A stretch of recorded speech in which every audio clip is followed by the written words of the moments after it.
Back to our top story this evening, that despite being told we'd have $275 off our power bills by this year, electricity prices are set to increase yet again. It's bad for you, it's obviously bad for the government with an election around the corner and cost of living being far and away the top issue on people's minds. And this isn't just a small increase. The Australian Energy Regulator says it'll vary, but New South Wales residents are likely to cop the biggest whack of nearly 10%. And Chris Bowen, of course, says this is all the fault of coal. But to help cut through the government spin, Aidan Morrison, he's the Director of Energy Research at the Centre for Independent Studies. He joins me now.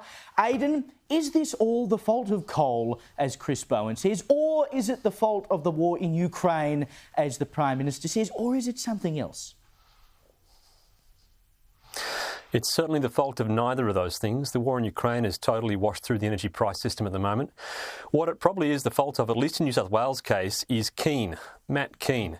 This is the first time we've seen the actual costs flow through from the renewables energy program, the big New South Wales electricity roadmap that he's produced as his signature piece of legislation when he was Energy Minister.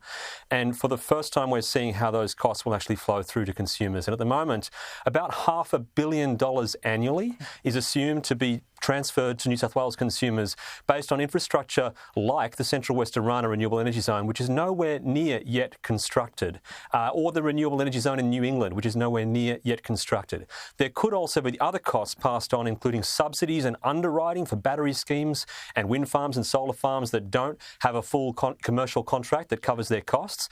These are the subsidy schemes that have been put in place, and now we're just starting to see the costs creep into consumers' bills, and they probably account for a couple of percentage points of why New South Wales sticks out above the rest. But the other states are going to catch up too when all their initiatives to force renewables into the system catch up into the regulatory system and start to have their costs added up too. And the point I've been making is that Bowen isn't entirely incorrect when he says that coal is at fault here. But the reason coal is at fault is because you've had coal-fired power stations degraded because there's no investment in them, because they're about to be shut down anyway. All of the big energy operators say, you know, by 2035, most of them will be gone. So why would they be investing in a coal-fired power station today when there's big bucks to be made out of the subsidies that are put on renewable energy? That's why they fail every 5 minutes, because they're not being maintained. But then Bowen turns around and says, well, that's the fault of coal, as though it were the resource itself rather than the infrastructure that we're using to burn it. That's exactly right. The open secret about the renewable energy transition is that they need everything else in the system to start operating in this ad hoc, up and down, totally intermittent pattern as well to work around renewables. And coal suffers most from that, which is designed to work in a steady state. Like pretty much all machinery works best in a relatively steady state. So yes, it does cop the worst of the heating up and cooling down that's required to ramp up and shut down all the time. But also, as you point out, when the industry is being told continually they have no future, there's no incentive to do the sorts of deep maintenance activities that would keep these things operating more stably. So there is some grain of truth to the idea that these have had some more unexpected outages than expected. However, it has also been grossly exaggerated as well. So, for example, there's been a common it's not quite technically a lie, but a common statement's been wheeled out time and time again to say there's not been a single day in the last 18 months or the last 2 years where there hasn't been an unforeseen coal outage.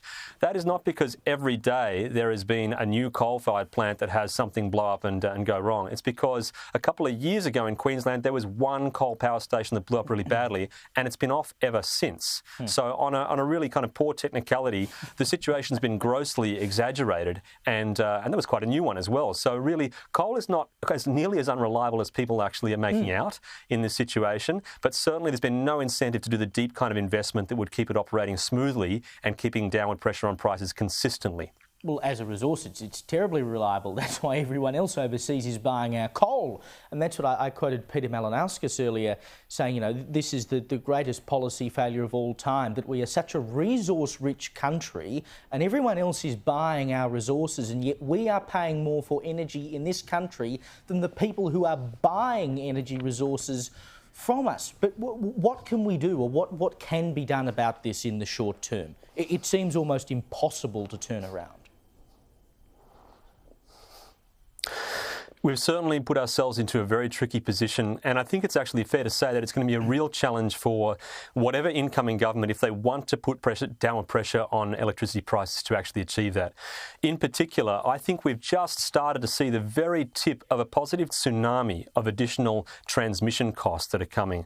As I said, this is the first time we've got a whiff of the state-based plans being shifted onto energy bills from the New South Wales electricity roadmap. So it's going to be to actually put short-term downward pressure, incoming governments are going to have to identify which projects really don't stack up economically and cancel the projects that have already been announced by previous governments, because we're just starting to see the tip of the iceberg, and I'm sure there is so much more that's going to come.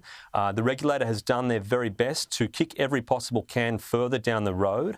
There are more concealed costs coming. There are still decisions that aren't finalised for the distribution networks that could actually see things go up even further. Further, they've compressed the retails. They've squeezed their screws as tight as they possibly can last year in order to avoid announcing a big increase. This year, they've kept those screws super tight, tighter than they should be, to allow new entrants to kind of come and keep new competition in the market. So there is certainly going to be, there is a pent-up dam of pressure, even in this determination, which is shown as a sort of up to 10% increase in New South Wales. There is so much more around the corner coming that it will be very, very hard and will require some very tough decisions to basically call out past mistakes and cancel projects that have been committed to that do not make economic sense, because those business cases were never there.